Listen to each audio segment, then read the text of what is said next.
I think it'll be any time in the opportunity you're good to go. It'll be an investment in new technology. It'll be intriguing, though, to see where the control of this type of model occurs.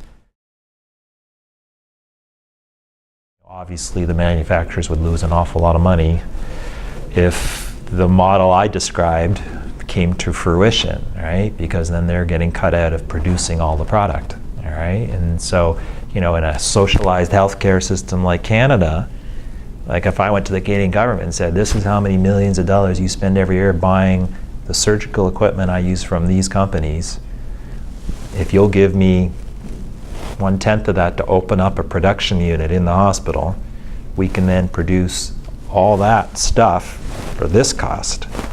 Yeah, and there's the type of model where you could see that this might get its opportunity to move forward.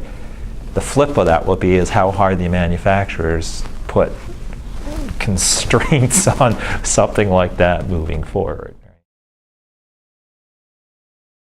That will be the intriguing part. And I think personally in the future, I think you're going to see that the power will reside in the design labs. So I think the power in the future for new products will reside in the guy who comes up with a truly novel instrument, gets the patent, and now has the file for that. And then anybody who wants to take that and deviate from that has to buy his substrate file to use to kind of to move forward from, which is still a different model than what we are now. It means that you could see companies popping up that are all about 3D printing design, right? Which has started already happen. There's a couple of companies that's really what their business is, right? But that would be in my envisioning 10, 20 years from now, what I could see starting to play out. Absolutely. So, and that's easy to do, right? So obviously all of these files would have a substrate file. So let's say we have, during cataract surgery, a chopper, one of the most common second-hand instruments used all over the planet, all right? So you would have a baseline chopper design that they can just print for anybody, standard. But for the guy who likes his molded ski boots or his customized irons, you say, well, I want this angle a little stiffer, and I want that angle this a little wider and this a little longer, and boom. It's not that hard to actually pull off, because you could never do that before.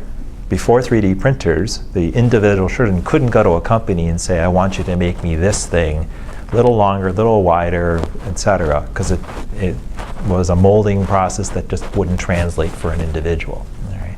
This is where the nimble and the flexibility of a 3D printing environment changes everything. Very few.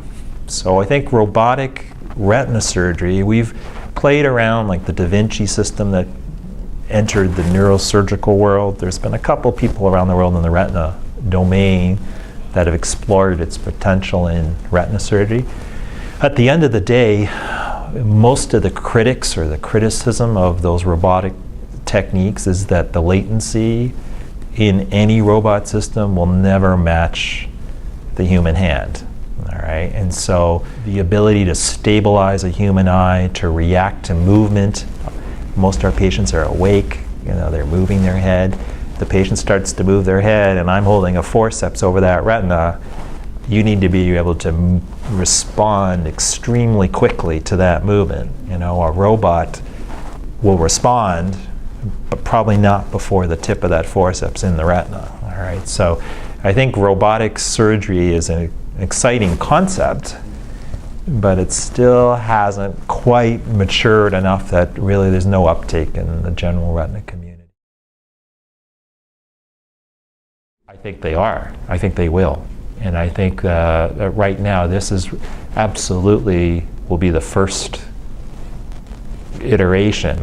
The model I presented as an intriguing concept is many avenues down the way. Within a year or two, you're going to see this already happening with some smaller companies who will use this as a way to create excitement in our field of they're doing something novel and they're responsive to the surgeon's needs, right?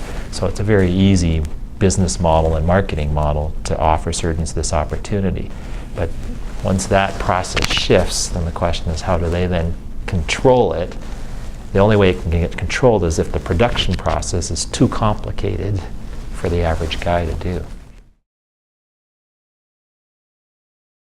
I think the future of this could be overwhelming.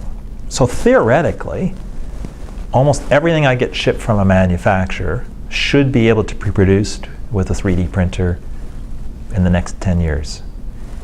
You know, 3D printers are being used to make customized food. They're making drones. They're making jet fighters for the Department of Defense, parts, engines. So, you know, there's a concept mentally for most of the public that a 3D printer can only make those small little, you know, Smurfs in plastic, you know, that print out that are essentially useless, non-functional, but cute, okay?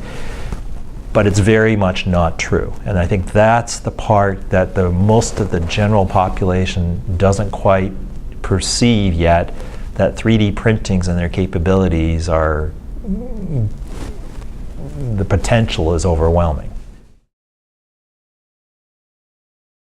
It will depend how quickly some of this stuff catches on. I just got an email yesterday from a food company that's now selling a 3D printer that allows me to make pasta in any shape I want, Oreo cookies with any filling, any type of filling. It's amazing, really, what's going on. It's just, it's immature.